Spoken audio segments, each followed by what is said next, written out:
The day bison graced your village was the most important day of your life.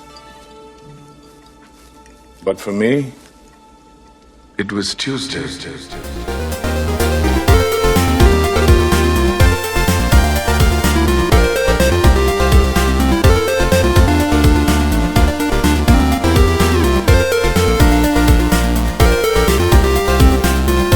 Welcome to the Rated G for Gamers podcast, episode 354. Before we start the show, we want to thank all of our wonderful fans who have supported us. And if you want to show support for the Rated G Network, you can find us on Patreon at patreon.com/Rated G for Gamers. For as little as $1, folks, you can help support the Rated G podcast. So it'd be great if you guys go there. If you feel like donating, that would be super appreciated. You'll get thrown up on our website, all right? We'll give you some extra little bonuses, so go over there and check that out. You can also find us on YouTube, Twitter, Instagram, and Facebook at Rated G for Gamers. And finally, please rate and review us on iTunes and Spotify. We appreciate all the love. I'm your host, Dave Rotino, and this is my co-host, Dan, the Mets won 9-3, Robinson. Well, that and, they've been in a losing streak ever since we went to the game. What's going on, man? Hey, Dan was gracious enough. Dan had some extra tickets to the Mets game last Friday. Love it. Love to go. Love seeing live sporting events. So thank you for that. We had great seats. Now you're right. We could have just ran. We could have just jumped over and ran on the field. I know. We were with our rated G shirts. With our rated G shirts. Oh my God. We were down on the We were down on 12 seats up from the first baseline or whatever it was. It was beautiful. Yeah. Mm-hmm. Yeah. Mm-hmm. By the home dugout. We were right by the home dugout. Yes, I love that. I love that stadium. It's great. It is a stadium, right? A baseball stadium. Yeah, a stadium. It is. Yes. It's a stadium. And it was funny. I don't know if I mentioned it on this show before, but a cousin of mine. Cold? Well, no, there was that too. It was very cold. I dressed inappropriately, even though it was like 58, but there was heavy winds and no sun in the sky. Or at least the clouds were blocking it, so you couldn't see it. But the sun is always there, Dave. The sun is always there. Sure is. So the Mets were playing the Marlins, right? And my cousin, for a little while, used to play in the majors. He played for the Brewers for a bit, and he played for the Mets, and he played for the Marlins. So now, you mentioned it on the show. I've taken you to games before. I may have. And the time that he was playing with the Mets was about a half a year or whatever. He was first base and left field. He was kind of bouncing around and whatnot. But he managed to get me tickets, real down low, like really good seats, just like the ones that we had. And I got to see him hit a home run. And in the paper the next day was a shot of Vinny Rotino, right? It was a shot of him in the dugout, looking over, hanging out with somebody else. I forget who else he was next to, having a little chat or whatever. Was it Mike Piazza? No. It was just like 2013. Oh, okay. Mike was out of the game. Mike's been out of the game for a while. I didn't know. No. This is like 2013, I think. Yeah. But it was just like really cool to see him. My dad clipped it out of the paper and he's got it hanging up in his office. I said, I love it. Nice. So shout out to my cousin Vinny, right? It's also funny. My cousin Vinny? Yes, my cousin Vinny. Or maybe your cousin Vinny can help me because I need some help. Oh yeah? Yeah. Well, I don't know. My TV is broken. My TV's broke. Uh-oh. You remember? Yeah, I know. My brand new TV is broken. Thank God I didn't get rid of... Thank you. I didn't get rid of the receipt. I still have the receipt from Best Buy. I know I got it in October. Okay. Right? But it still has the manufacturer warranty. Called Sony up, sent them a bunch of pictures and video. I had to wait 24 hours for that to process, and they call me back or send me an email so we can go over it. They need to send me a new TV. I did a hard reset on it. Working, still not working. Still has the 5 blinking red lights. It's the 5 blinking red lights of death. Oh, yeah. I bet you could find out the error code for it. I mean, it's probably like the picture processing unit is busted or whatever, or the main board is busted. But does it? So like it turns on, right? No, it doesn't turn on. That's the problem.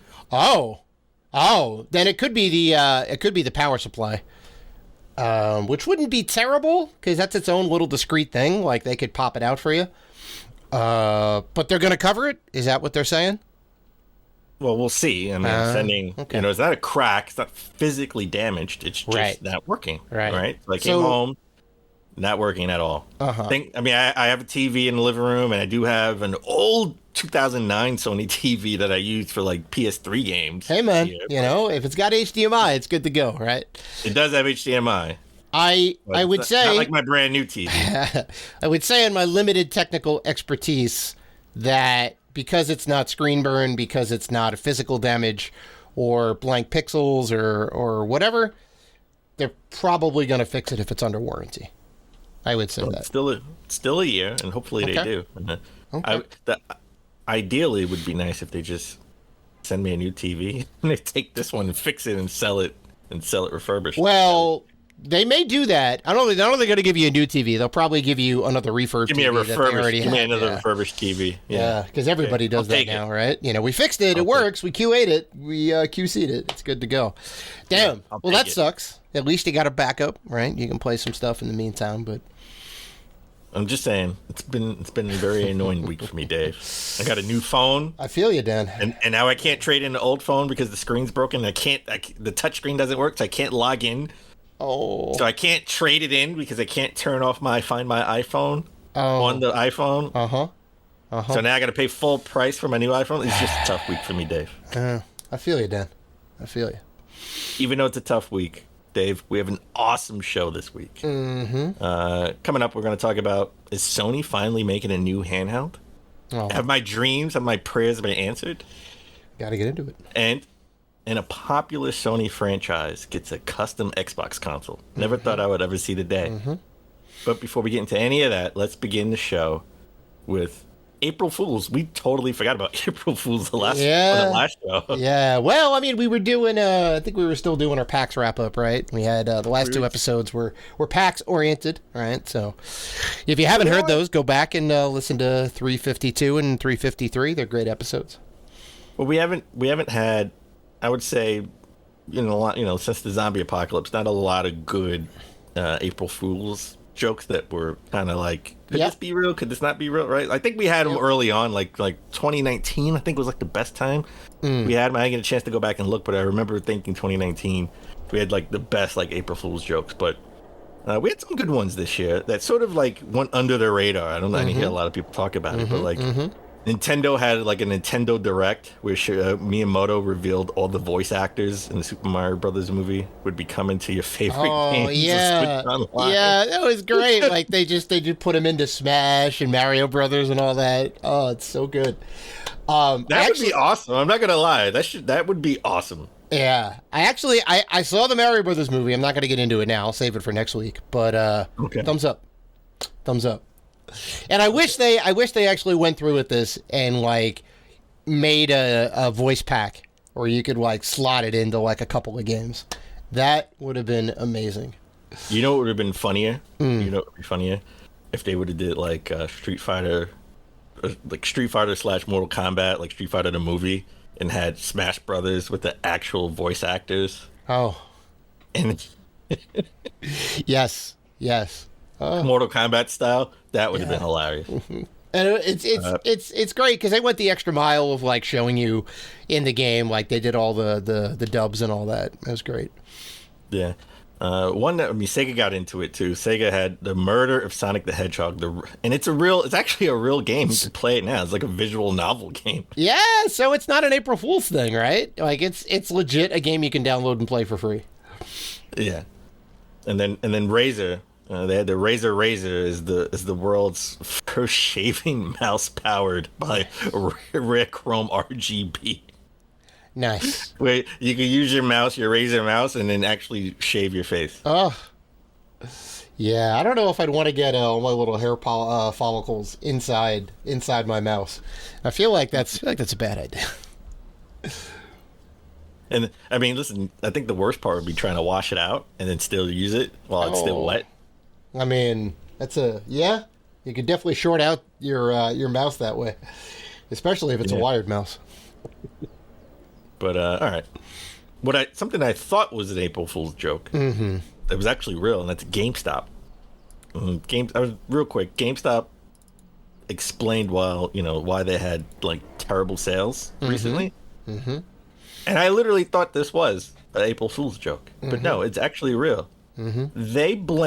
They blame poor sales due to low AAA games being sold.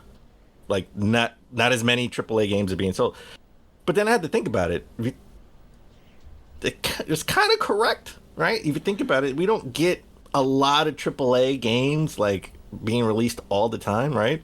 Yeah. Like, I mean, you can definitely have slow periods, right? Like you look at like Christmas, like the biggest amount of video game sales are around the holidays. Yeah, games are taking longer to come out, which is what they're blaming. The impact on sales, the decline in sales, which they aren't wrong, but I think it's much more than just that, though.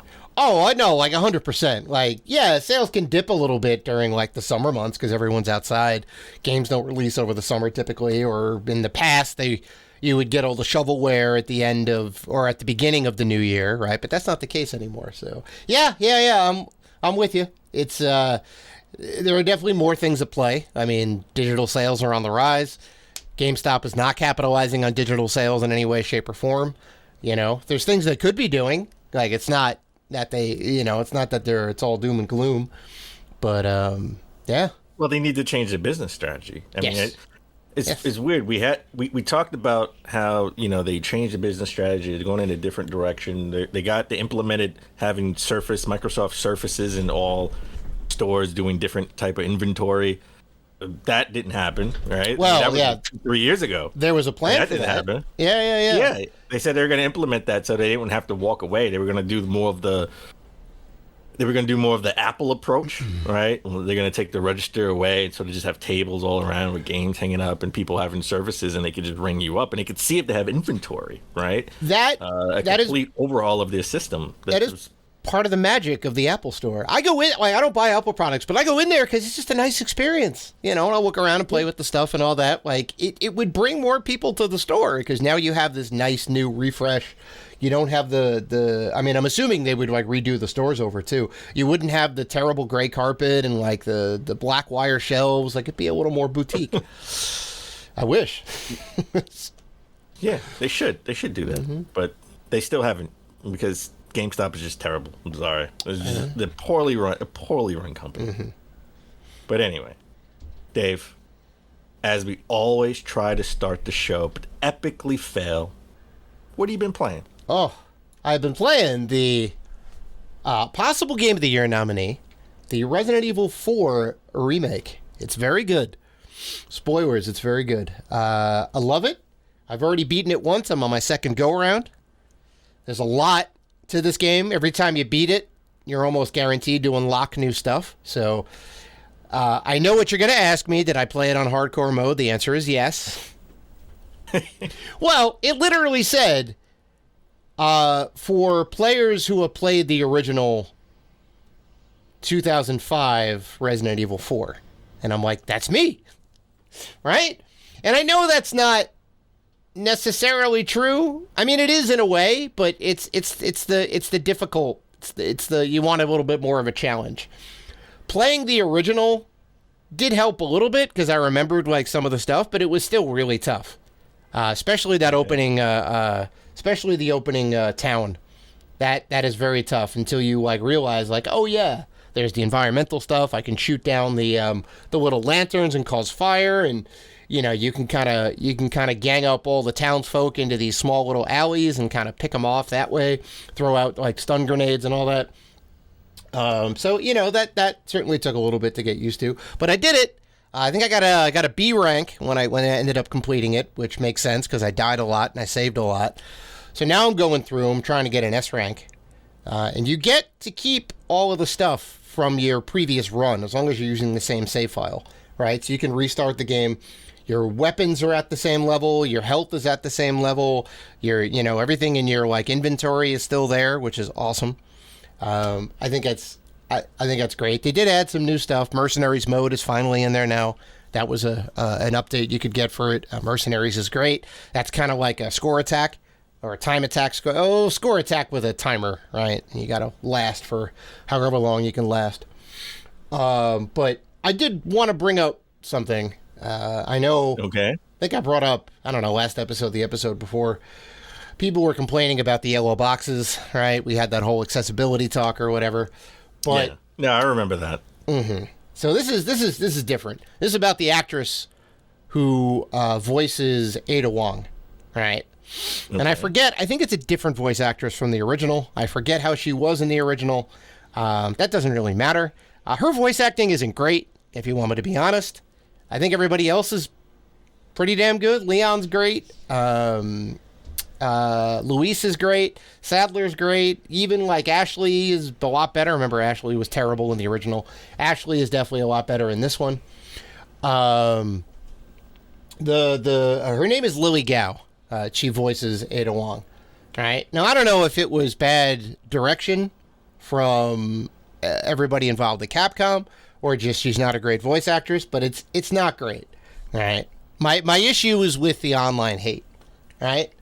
You can have criticism. You can write a review and say, hey, love this game, love the voice acting.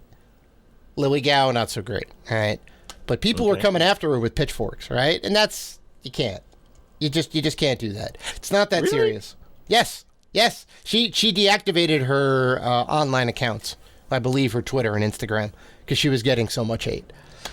Which is not cool, right? Like, she's just doing a job. She's getting paid for it, right? Whatever the job she does is it, right? Whether it's good or bad, that's what it is, right? And if it's bad and it's from a franchise that you love, which everybody does, Resident Evil 4 is like the GOAT, everyone's going to get upset. And you can't get upset in that way. Well, you can't get upset to the point of, like, bullying, right? That I can't get behind. You can be critical, and you can say, hey, I don't like this particular part of it. I think that's perfectly fine. You're allowed to have your opinion, but people just gotta, the internet's gotta be not so. Not the internet. The internet's gotta not be the internet, but that's impossible. Okay. It's just never gonna happen. No.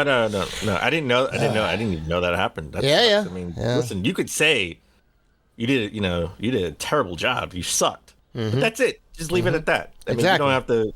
Exactly. You don't have to go after her in any way. I mean, listen, there are a lot of things I think suck, but I don't do anything. Yeah. Like, that's it. Yeah. You can have the opinion. Leave a bad review on Metacritic. Exactly. Vote it down. Listen, when I go to a restaurant and the restaurant sucks, I go on Yelp. I go on Yelp and leave a bad review. I don't find the chef on Twitter and say I'm gonna kill you. Exactly. My chicken sucked. It was disgusting. I feel you. Well, that's what I've been playing, Dad. What have you been playing? So, I just want to say, I did give it the good college try. I played Resident Evil 4, the demo, on my PS5, all right? And I got to say, I made it to the town, ran around, and then I ran out of bullets, and then I died. Yeah? Okay? Yeah, that happens. It looks great. Don't get me wrong. It looks great. And I think when I did play the original game on the GameCube, not back in the day, but like as a collector, when I actually got it, I tested it out and played it. And I think I got further on. I think I got a little further on than this, right? But I'm good. This is a discount game for me. This won't be my game of the year. I won't be nominated. You don't like the scariness, yeah. And I think oh, go ahead. Well, listen, if you told me there's a way, a mod. This is the only reason why I would turn into a PC gamer again, because I once was a PC gamer. I always got to put that out there. I was a PC gamer. Yeah. Like 50 years ago. Yeah. Yeah, when I was like 5. Keyboard and mouse was my thing. All right. I would do a mod that gives me like unlimited ammo and a AK-47, and then I would play the game. That would be good. You can get there. Or I could just play Resident Evil 6. You can get there. Or you know what? Here's the other scandal I didn't bring up. When the mercenary, I think it dropped with the mercenaries mode, but there was a whole bunch of paid DLC. There were costumes. And can I pay for a gun and unlimited ammo? Yes, I'll do it. Yes. You serious? Yes. $3. How much? $3. How much? $3. Why didn't you tell me that? Why didn't you start? $3. $3 per weapon. So okay. I guess you only need one weapon. I believe. Only need one weapon. I believe you can get. I don't know the exacts, but you could make it to where you would be able to play the game. You could pay to win, basically. Done. You know what? I love microtransactions. I'm in. Or if you do play the game, you can just play in easy mode. They have an assisted mode. No. You could get through it super easy. How about this? I have a compromise for you. I'm just saying, like you could do it without paying. You could easily do it without paying. No, I understand. How about this? I compromise for you. I play it on easy mode and spend $3. Boom, done. I mean, it's not for me. It's this is all for you. I'm having a grand old time with it. You know, that works for me. Okay. I'll do that. All right. You know what? You should play. Now that I know this, I may actually pay $70 for the game. I may just buy the game. I think you can get. Like the super weapons too, because there's like the Chicago typewriter, aka the Tommy gun, and like a hand cannon. They literally call it a hand cannon, which is like a souped up Magnum. And there is an unlimited rocket launcher in the game. I don't know if you can buy that outright. You may be able to buy it outright. Then the game is trivial. You're just firing rockets every which way. Then if I could get unlimited rocket launchers and like an AK-47 unlimited ammo and play it on easy, then that turns it from $70 to $76. Done. I'm okay with that. All right. I'm okay with that. There you go. So Dan May voted Game of the Year because you can get through it. There you go. Then I'll vote it Game of the Year. So I did that. I've been playing WWE 2K on my Series X. Been playing 23, 23. Been playing Battletoads. Oh. Taking it back. The new one. The new one. The newer one that came out like in 2015, 2016. All right. So I've been playing a little bit of that. Jumping in and out of those. I did find out. I know I said this on a couple episodes ago. So when you this should be a gamer grief. I'm sorry. Right, you're making a gamer grief, Dan. We got time. When you play WWE 2K23, well, any of the 2K games in the last recent memory, on the bottom of the screen, it has the entrances turned off. You mentioned this. Well, remember I said I didn't know where you turn it on, but I did play it. It wasn't fully downloaded yet. Okay. Right?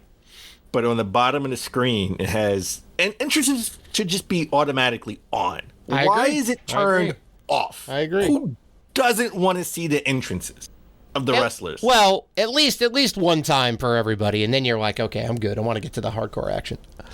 Like I'm with you. I want to see the spectacle. I'm just saying it should be on automatically when you turn it off. That doesn't make any sense. I'm sorry. Yeah. I'm sorry. Yeah. But talking about games that maybe and nominated for Game of the Year. I beat Bayonetta Origins, Cereza, and the Lost Demon. Nice. On the Switch. Nice. Game is awesome. Yeah. Amazing. Yeah. I hear good things. You have to download the demo. I still have yet to play it. You're right. It's in the mix. It's in the mix. It's a little weird. It's I heard Ryan McCaffrey say this, and I was like sort of out of it when they said you control two characters with both sticks, right? Which is it's a twin stick. Yeah. It's sort of weird where you're controlling both characters with two sticks, right? Like instead of just one character and you switch between them. Like any normal game where you control both, the camera with one and the movements with the other stick. Yeah. But you're controlling both with one stick. We're going back into the 90s now, the early 2000s. There are a handful of games like Cookies and Cream is one that you can play it single player with the two sticks and the two trigger buttons. It was a little weird to get, but I got used to it fairly quickly because when you start the game, you only control her with one stick. So it was like you're only, they're getting you used to controlling her with just the left stick. And then when you actually get, the demon, you control the demon with the right stick. And I love the different puzzles they have. They have what I would call dungeons, right? Like if you're a Zelda player, they have like dungeons where you go in and you got to control both characters and solve the puzzles. This character has to go here to open the gate for this character to go through, right? And you have a time limit. Unless you put it on easy, then you don't really have a time limit. Some of those dungeons I had to turn difficulty down a little bit because I was like, oh man, I can't make it. They gave you the option. They made it more accessible, right? That's what we want. We want everyone to experience the game. Oh, you can also just have no hair, like unlimited health, like you won't die.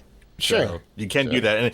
And I ain't afraid to say on that final boss, I was like, screw it, I'm doing it because I can't. It took me like 50 tries and I couldn't. I like came this close and I couldn't beat her. Couldn't beat the final boss and her all different forms that she turns into. So I just said screw it because I want to get to the end. Right. But the game is fantastic. Okay.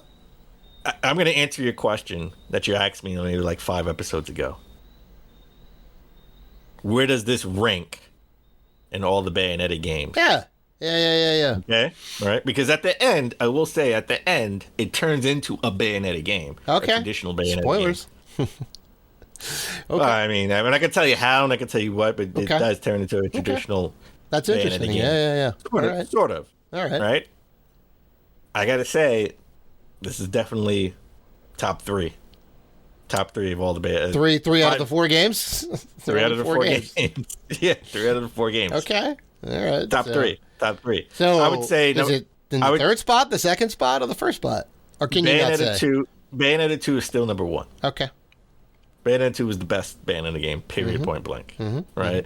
And just so happens to be a Wii, it was a Wii U exclusive until they released it on the Switch. Right. I'm gonna say this is the second best Bayonetta game of all time, in my view. Okay. This is number 2. Number 2. All right. Bayonetta 1 is number 1. Bayonetta 3 is number 4. Got to put that last. Okay. I didn't like the story. I didn't like the story at all. Well, there you go. So there's Dan's power rankings. So all right, let's take a break. When we come back, we're getting to the top gaming news of the last 2 weeks, essentially.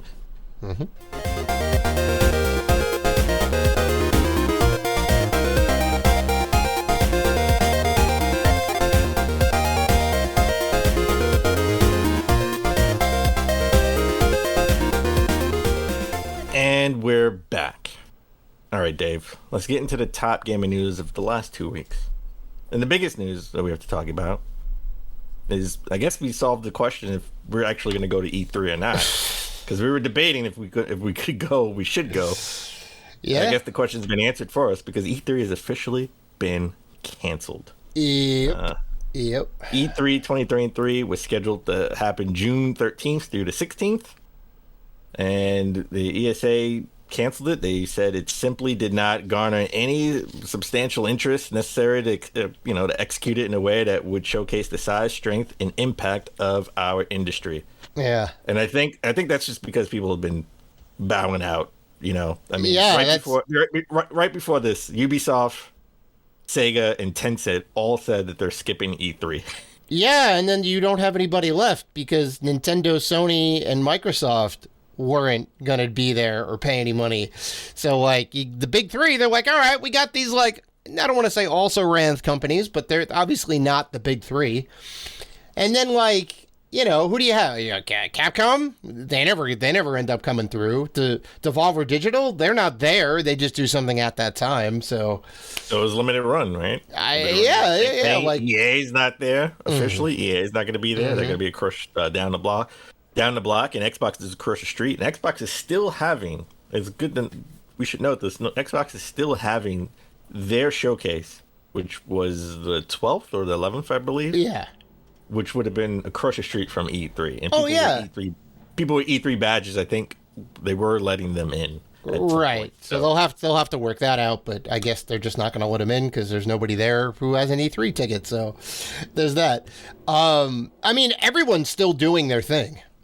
It's just, here's a digital presentation. Whether they rent out as like a hall or an arena, or they just do it digitally.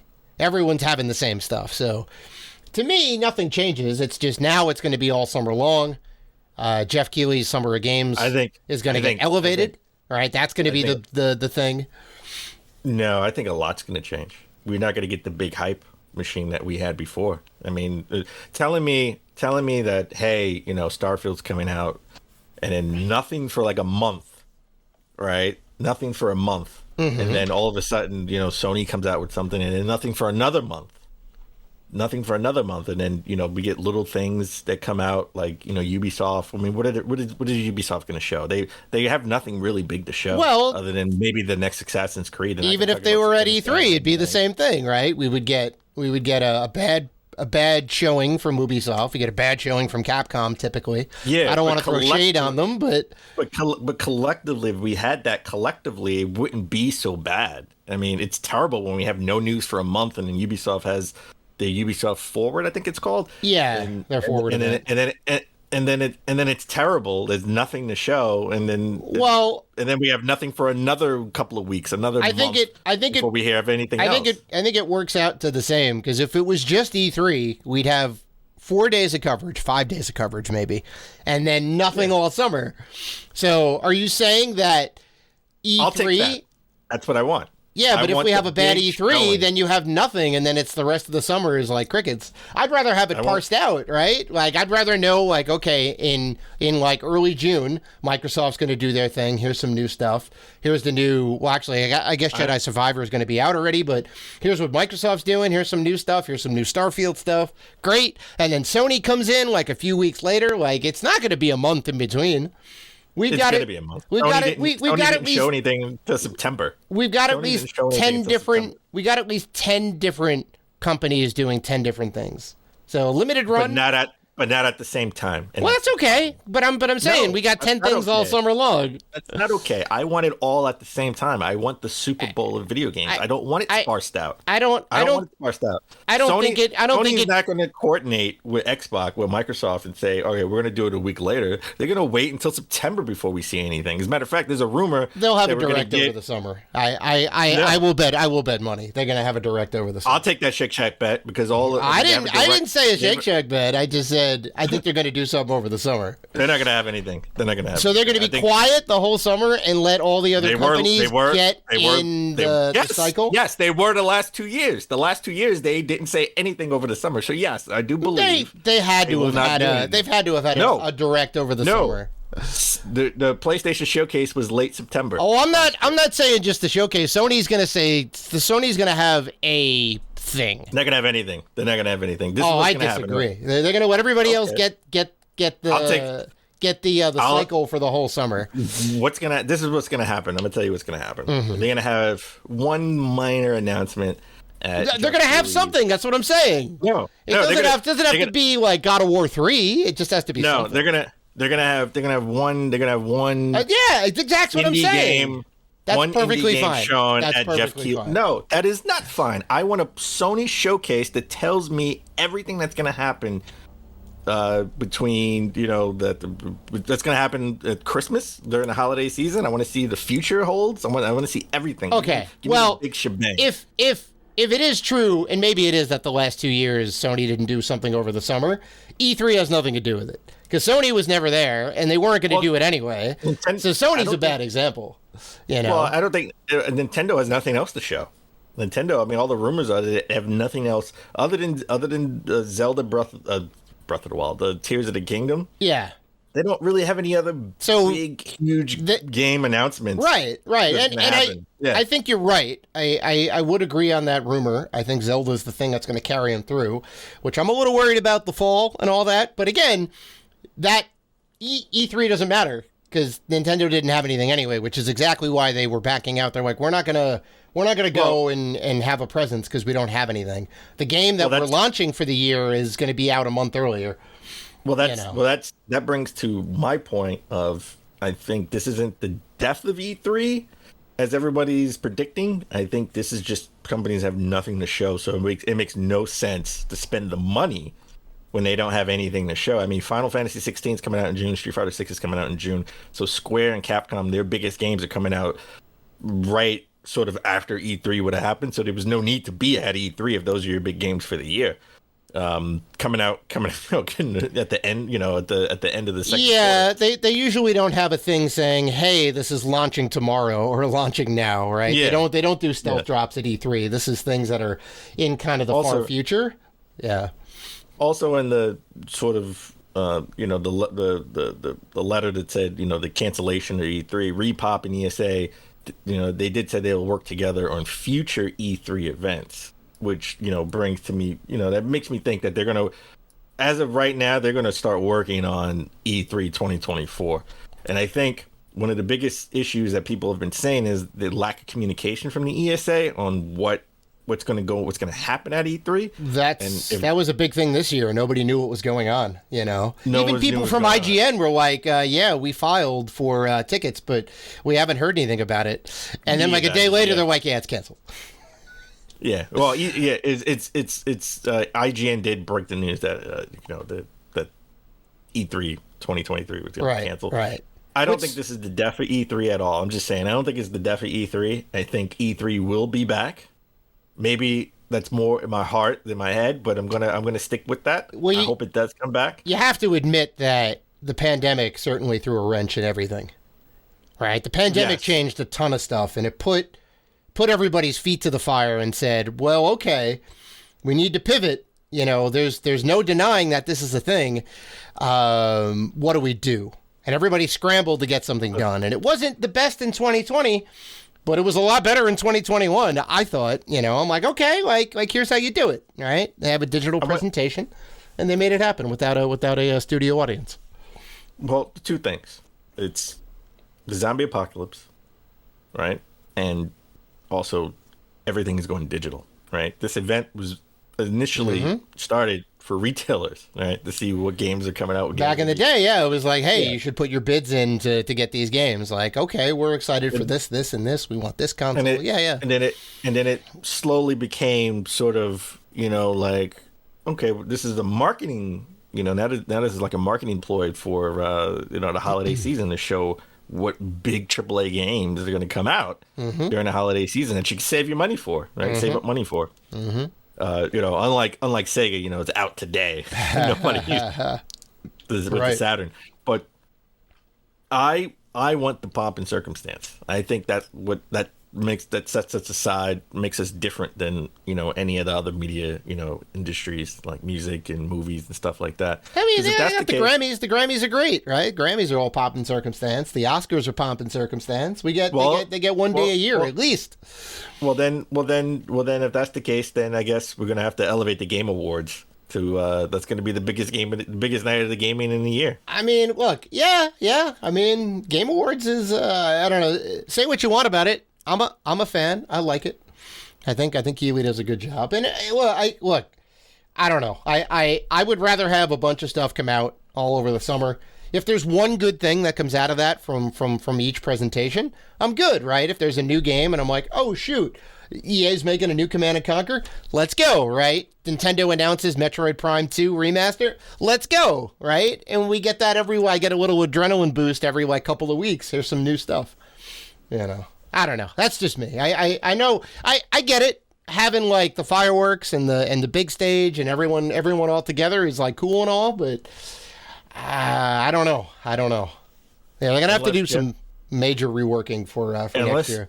Unless Jeff Keighley, who I believe in Jeff Keighley. I do believe in Jeff. If he can get big name titles for his Summer Games Fest, right? Like if he can get obviously, he's not going to get Zelda because Zelda's going to be out by the time this happens. But if he can get God of War, Zelda, the new Halo game, anything, then he could turn that into the next E3 event, and I would be okay with that. As long as he has, because he has his big. I mean, last year he had the big event. Yep. It wasn't wasn't that great. It was good. It was really good, right? And then he had interviews throughout the summer, so it wasn't like he had it throughout the summer. He had the one day thing where we had videos and commentary and gameplay of the new stuff that's coming out. A lot of indie stuff, a lot of I don't want to say AAA stuff. He didn't have huge names, but mid-tier games that were okay. That's cool. That's a good thing. But he's not going to get. I don't think he's going to get any Nintendo stuff. They're going to just want to put it out in a direct. Yeah, Nintendo kind of does their own thing. For sure. Yeah. No. All right. Rest in peace, E3. Well, rest in peace. How could you say rest in peace when you're they're going to come back bigger and better? Or are they going to get reanimated like a phoenix from the ashes? We may or may not see you next year. I hope we do. Listen, I don't want digital to take over. I want physical for life, but I know physical is not going to happen forever. Eventually we're going to go straight to digital. And then, I'm not going to buy as many games. No. So that's just what it is. So, rest in peace to physical games and rest in peace to E3. They go hand in hand, actually. Sure. But you know what? I would be okay with that as long as my one dream, my biggest dream, my biggest hope, my E3 prediction every single year since we've been doing this show may come true. And that is Sony putting out a new portable handheld. You said it wouldn't happen. I want to get your thoughts on this. Well, I use a Vita 2. But what? Well, no, I didn't say you could call it whatever you want. I said call it the PSP 2. I said don't even mention the word Vita. Say PSP 2, call it the PSP 2. But let's get into it because I want to know your thoughts on this. Yeah. This is coming from Inside Gaming, a report from Insider Gaming, that Sony is working on or leveraging sort of remote play with a streaming device for the PS4 and PS5. So it's not technically a new handheld that can work outside of your house because you would need your local internet. You would need to be on your internet and sort of stream it from your console to this handheld device. An early prototype is said to look and feel like a larger DualSense controller with an 8-inch screen that's 1080p, 60 hertz. Not quite what I wanted, but I'll take it if that's the case. I'll take it. I'll definitely. This is essentially a modern Wii U. Right? Yes. I'm curious because didn't the PS Vita, couldn't you, as long as your system was on, couldn't you connect outside of your home network? And you could stream games that way. Was that a thing, or you had to be on your home network, like close to the system? I think you had to be. I mean, I could be wrong, but I think you had to be on your home network. I mean, I know Gaikai is a thing. They're making, with the Gaikai technology and all that stuff. Maybe I could be wrong. Maybe you could use the Vita as long as your PS4 was on. Right. Well, if you can't do that with this one, with the PS5 having it on, and as long as you had an internet connection, you could stream. This is a glorified Wii U. Yeah. Well, at least they don't force you to buy it. It's an option, right? It's just an optional thing. Yeah. And now, I think it all depends on the cost. That's the thing. Oh, 100%. Yeah. If this is over $200, no one's going to buy it. No. And it could be. It could be over $200. I don't know. And we don't necessarily know what it's going to do. We know that it's not going to take cartridges. We know that it's not its own console. It's not its own platform, which is sad. I would have liked to have seen a thing like that, or like a way to play PS5 games like Super Downgraded on a portable thing, which would have been monumental to kind of put together. But so they're pretty much tethering everything to the PS5, right? The PSVR 2 and potentially this Sony gamepad, right? I think this would actually be cool if you say $150, I would buy it. It has to be between the DualSense Edge, which is $200, and then a regular controller, which is like $70, $80, right? So it has to be in between. It has to be more than a regular controller, but less than a DualSense Edge. That just makes sense. So $150 I could see. I would spend. That's an impulse buy in my view. $150. Sure. Right? Like we talked about at PAX when I played the Google Logitech G. Logitech G, yep. And I said I would definitely buy it if it was $150 to $200 because that's an impulse buy right there. But it's $300. It's the same price as a Switch. Yeah. Not doing that. Yeah. That doesn't make any sense. I can buy another Switch if that's the case. Well, you could. So I mean, or I could not. But I'm saying I would buy another Switch and add like a customized Switch to the collection, to buy another. I mean, a Switch Lite's $200, right? I think, or $250. Yep, It's 200. 200. So it's the same. I would buy another Switch Lite, buy a custom Switch Lite, a Pokemon. 200 for a full-fledged console you can take on the go. Yeah. Right? Now, it doesn't have the detachable controllers or whatever, but that's not what it's for. It's a little portable handheld thing, right? There's value in that. There's value in that. As a side note, I beat Bayonetta, Shirace's and the Lost Demon on my Switch Lite. Yeah, the Switch Lite. No, on my Switch Lite. I beat it on my Switch Lite. Which, by the way, underrated. They need to make a Switch Lite OLED. That would be great if they made that. Well, yeah, but then you get out of that sweet. You get out of that price point, right? Because they have, what is it, $350 for the OLED, $300 for the big boy with the better battery life, and then $200 for the cheap one. So just say $250 for the one with the OLED. I would live with that. I would do it in a heartbeat. $199 is a nice price though, right? It's like, I could just pick it up with a paycheck. Yeah. That's a very good price. Make it a custom one with like a Pokemon or a Zelda or something like that, right? Like one of your franchises that's Splatoon. Make it. I mean, you would get people to buy it for sure, but they would be the collectors to be like, I'm gonna pick this up. I definitely would buy it. Okay. Now, if the Project Q Lite, if this is true, this is all kind of suggestion, speculation at this point. There's some credibility to it. I wouldn't doubt it. If it is only on the home network and you can't take it out and use like whatever internet and stream that way, as long as your console's on, would you buy it?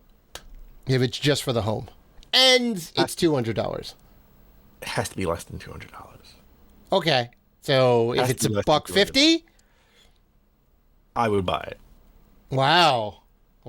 I would buy it. See, that has zero utility for me, right? It's probably not going to have the cartridge slot or a disk drive or UMD or whatever on there, which is sad. But if I can't take it out of the house, I'm definitely not going to get it. What's the joke that everybody had with the Wii U? What was the ongoing joke? You could continue to play games while you're sitting on the toilet, right? Like that was like the joke with the Wii U. For sure, yeah. There was some truth to that. But there is. I mean, come on now. I mean, people do that with the Switch. I'm not gonna lie. I would do it. I mean, I'm not going to spend an additional. I'm not going to spend an additional $200 for bathroom time. I could just use my Switch or my cell phone for that. And the Switch has the added ability to turn into a home console with 1080p and to be taken on the go at 720. Right? There's a lot more value than just here's a game. You can now play your games in another room. It's not enough. It's not enough. It would be enough for me. But, well, one, you do live alone. So it'd be enough for you at $150 though. 200 is a bridge too far, so it's not even that great a value. No. I wouldn't do it. I wouldn't do it for 200. No, because you know why? Because at 200, when no one buys it, the price is going to come down, and I would just wait till the price comes down to 150, and I would buy it. Well, then they're eventually not going to support it anymore, Because like, look what happened. Look what happened with the Vita. It was a great console for all intents and purposes, right? It did do some cool things. I think there was a lot of great games on there. I will stand for the PlayStation Vita. But Sony just dropped it way too quickly. Like, people loved it. And, like, the indie community really stepped up and, like, no, we're going to keep making games. Those were the first games to come out from Limited Run, right? They were making PS Vita games. And they're like, yeah, we're gonna make all these physical versions for the PS Vita. It should have lasted a lot longer. Now, if Sony were to put a cartridge on there or make it its own like platform, I wouldn't have hoped that they would support it for that long because they were 3 years and they were out from the Vita. They're like, nah, we're good. We're gonna let it sunset. Let me ask you a question. Mm-hmm. If you could play it, not just in your home network, as long as you had internet, would it be value for you?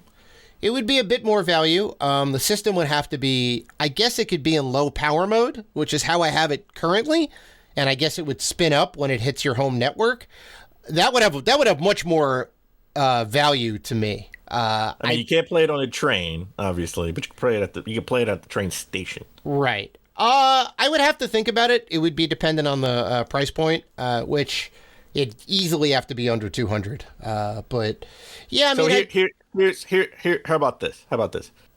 you can utilize your PlayStation, tether it to your PS5, right, to play games, or if you have digital games, you could play. You can't download it, but you could stream digital games on the internet, right? Like if your PS Plus games that you've saved. Yeah, well, isn't that that's the same thing, right? Like anything that's on PS Plus is, Well, I can use it. How about this? I can use it as if I have a console with a disc drive and I pop in God of War. I could just go in another room if somebody wants to watch TV. If this is like the entertainment room, I could just play it on my on the couch, holding it in my hand. Or if I have to go to work or go somewhere else, and I say, you know what, I got to take a break from God of War before I break this thing because I'm having a tough time. Let me see if I can just go PS Plus and just stream a game. Use the Gaikai technology and just stream the game. Right, as long as I have obviously a PlayStation Plus membership account. And I think you ended up bringing this up before, right? I live alone, so I don't have anyone to compete with for TV time, right? Now I do have 2 TVs in my place, and I also have my the office here with all the different screens and whatnot. So there are multiple ways to play. I can move a system wherever and hook it up, or I could hook up a PS5 here if I wanted to. You can move. You got to move the system. I mean, who wants to? Well, I mean, I have the 360 and the Nintendo and the Genesis. Like I could make it work. I could set it up in a way that be like, all right, okay, there are other people here. There's got to be some considerations. I would just set up one of the other systems and set it up that way. I'm not jonesing to play God of War on the toilet, is what I'm saying. I love that game. It's great. I'm not jonesing to play God of War in the toilet. I'm good. All right. Well, you know what? I wouldn't mind. I mean, if I had it, I would do it, but I'm not gonna. I don't know if I'm gonna spend the money. Yeah. No, I $200. I mean, if it's just tethered to my PS5, and I can't just play games like Gaikai technology, on PlayStation Plus or any digital games that I bought, then $200 is a bridge too far. It has to be below $200. Yeah. Even a dollar less. Yeah, we'll see. It has to be even a dollar less. I would do it. Yeah. We're definitely gonna follow up on this. So, but what if? What if this magical controller? Oh, by the way, when we were talking about the PlayStation 5, right, the PS5 coming out, and we said, what could PlayStation do? What could Sony do to make the PlayStation 5 stand out? There was some rumors out there of the controller with the screen on it. So maybe this is exactly. Oh yeah. What they're talking about, right? Like this could have been early prototypes from a while ago, and it's just now coming out. But they did talk about it. Well, we thought it'd be a dual shock controller, right? With the screen on it. It could have been that every controller was a portable console. Yeah. How cool would it? Now, if that came in the box like that, right, a couple bucks more, then it's all right, let's go. I can just take my controller on the go. All right, now we're talking. So, but anyway. But what if your DualSense or this prototype controller, the Q-Lite, actually change temperatures of the environment in the game? Mm-hmm. Well, that could be a possibility if you're going to look at a new patent from Sony, where the controller. So it would be done using sort of these elastic sensors or gel-like material that's on the handles. Mm-hmm.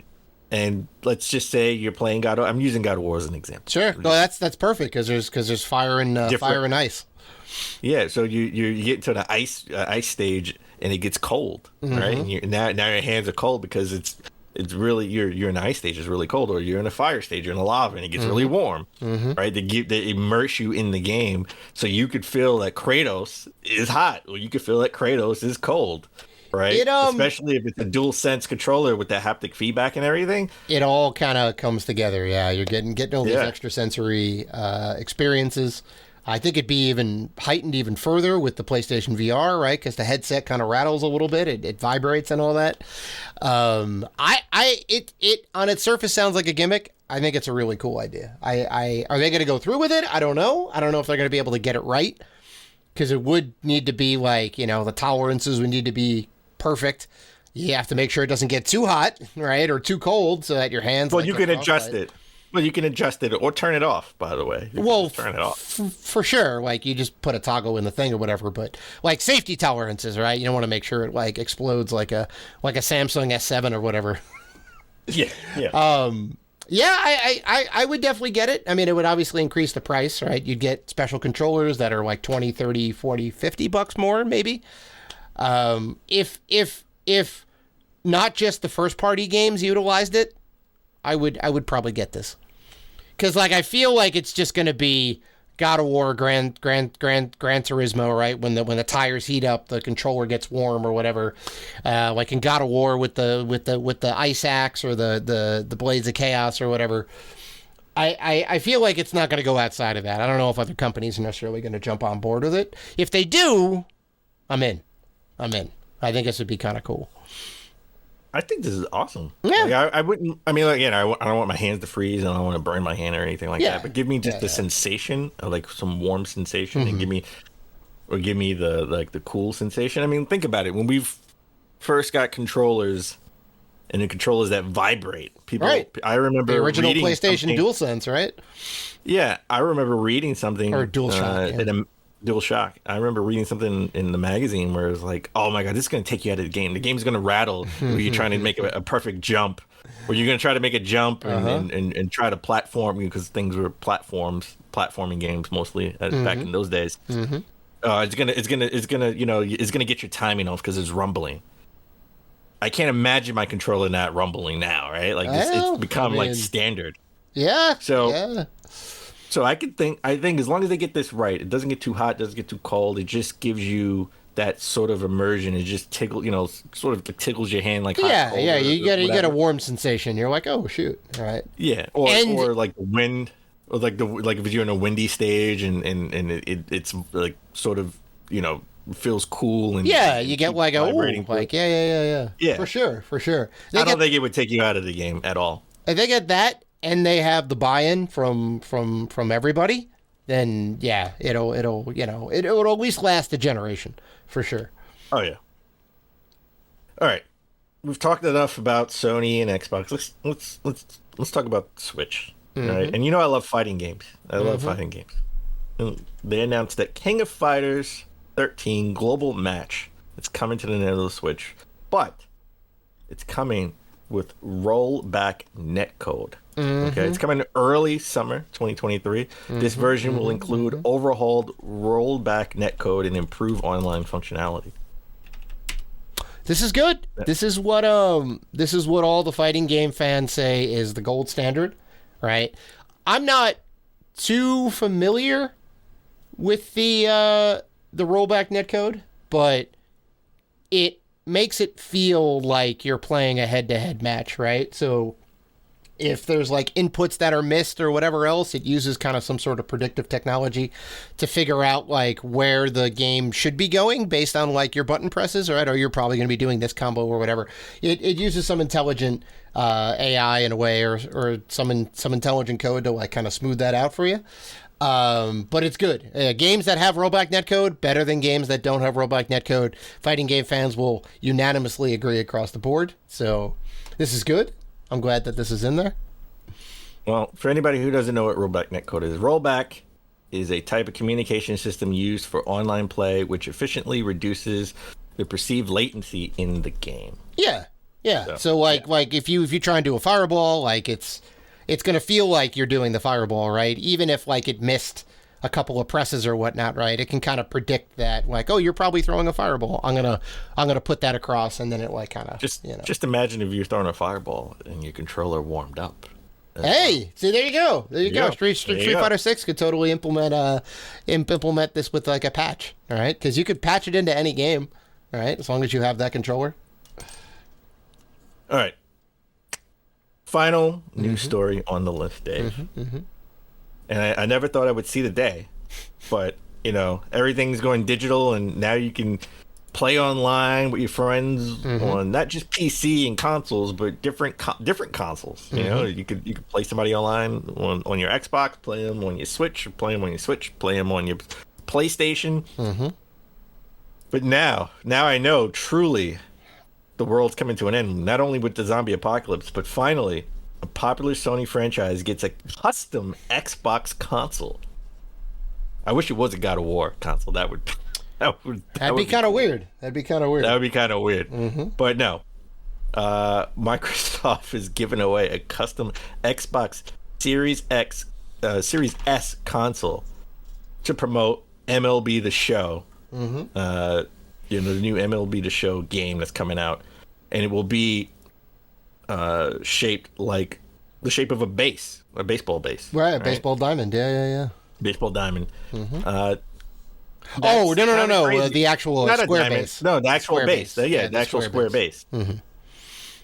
That's kind of crazy because this has been sort of a PlayStation exclusive until last year when MLB wanted them to make it for the Switch and the Xbox, which they said fine, but it's still a first-party Sony studio, PlayStation studio that's making a game. Yeah. Are you gonna go and enter? I mean, that's the question. So you have to follow and retweet Xbox hashtag Xbox MLB sweepstakes to enter a chance to win a custom Xbox Series X console, and you have to do all of this by April 24th. Okay, so get on that. Yeah, get out there. It'd be really cool to have. I don't want to say one of a kind, but it'll be very, very limited. Right? I don't know how many of these that you can actually win off this, but this would be one to keep in the box. For sure. Yeah, no, I wouldn't open it at all. This would be, definitely. Yeah. All right, Dave, that's it. That's all I got.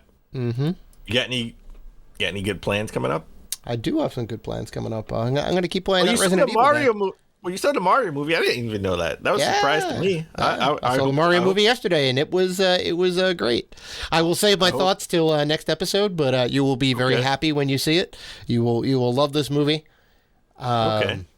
Yeah, I'll save my thoughts for next episode, but I hope to see it this weekend. Actually, coming up. It's very good. And State of the End. Well, I know there are 2 post-credit scenes. State of the End. Yeah. Okay. It's very good. The song from that is actually nominated for an Oscar, I think. Wow. Yeah, I think so. So what are you doing? Well, besides seeing the Mario movie. Well, I have no TV. I mean, my new TV, I'm so mad. I'm pissed. I don't have my TV's broken, so I'm working with Sony trying to get a new TV.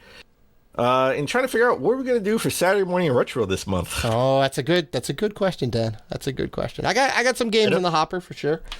You know what we should do? We should maybe not for this month, but one of the Saturday Morning Retro episodes in the future, we should put out a poll and say what console should we put out some consoles and say, hey, which of these consoles should we play a game for? Yeah, that'd be interesting. Yeah, that'd be interesting. Let people vote. Sure. That put our feet to the fire.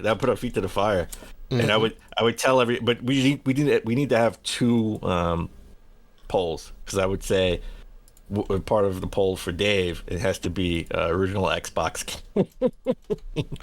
That's fine, Dave Dan. Loves the original Xbox. I don't hate on the original Xbox.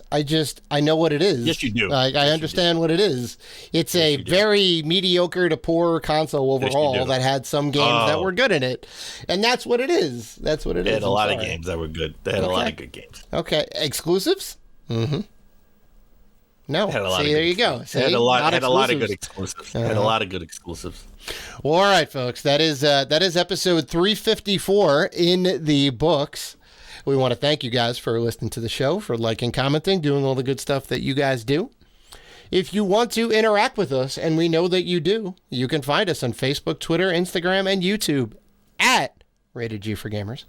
So please listen, like, rate, review, and subscribe. And as always, Keep gaming.